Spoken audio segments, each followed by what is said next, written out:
आमची ओळख 1 वर्षापासून आहे आणि माझं आमच्या सगळ्या घरच्यांचं, माझ्या बाकी बहिणींचं त्यांच्याशी बहीण भाऊ ह्या नात्यासारखं रिलेशन आहे. म्हणजे माझ्या आई वडिलांनी, आम्ही कोण नसतो, आपल्या मुलीत ही एकटी मुलगी राहते.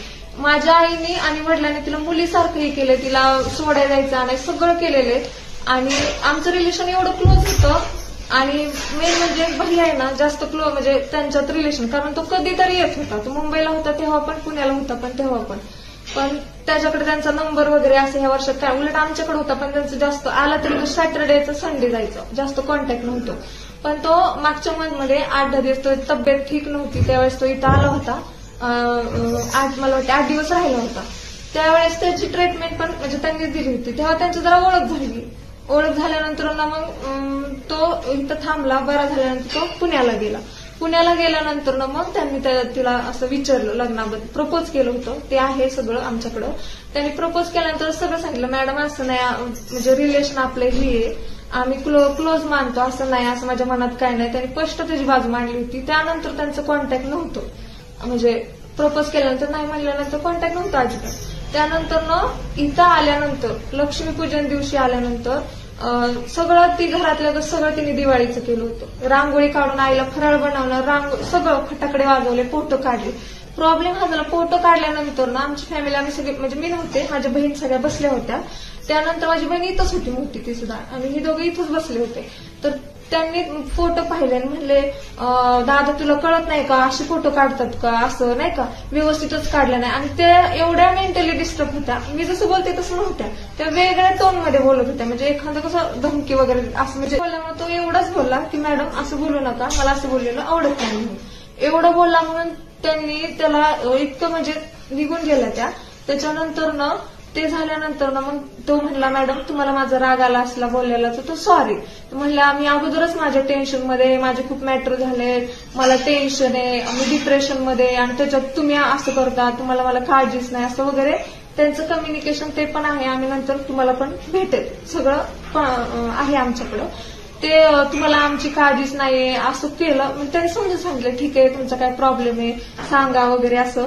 तेव्हा ती काय तिने सांगितलं नाही. त्याच्यानंतर दुसऱ्या दिवशी म्हणजे संध्याकाळी ती आली होती इथं. जाताना ती माझा मोठा भाऊ इथं होता, आम्ही सगळे आमच्या मामाच्या घरी गेलो होतो.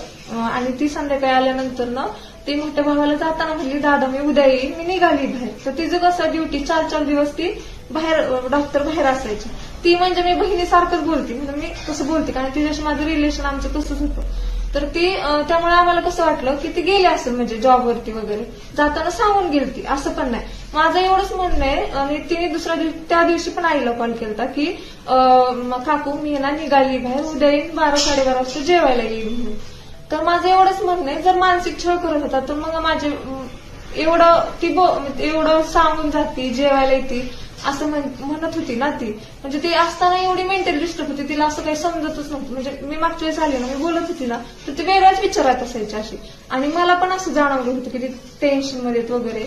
पण त्यांनी असं आम्हाला कधी काय एवढं असताना आम्हाला पण माहित नव्हतं की त्यांचे एवढे बाहेर हे माहिती असतं तर आम्ही पण काहीतरी विचार केला असतो ना त्याच्यावर. माझ्या आईवडील खूप साधे, शेती व्यतिरिक्त म्हणजे त्यांना काय माहिती नाही, त्यांनी मुलीसारखा तिला जीव लावला. ही गोष्ट तुम्ही तिच्या आई वडिलांना विचारा. ते हिथं आल्यानंतर ना देवाला सुद्धा नेलं होतं तिच्या आई वडिलांना, माझ्या आई वडिलांनी राहिले होते, त्यांचा पाहुणचार सुद्धा केला होता. ही गोष्ट लांबची नाही, ह्या महिन्यातलीच आहे, सगळं केलं होतं. मला एवढंच म्हणणं आहे की ज्या वेळेस माझा भाऊ जर तिला मानसिक छळ करत होता तर मग ती आई वडिलांना तर सांगतच, मुलगी म्हटलं ठीक आहे, नाही सांगितलं ती एवढी क्लोजली नसती ना.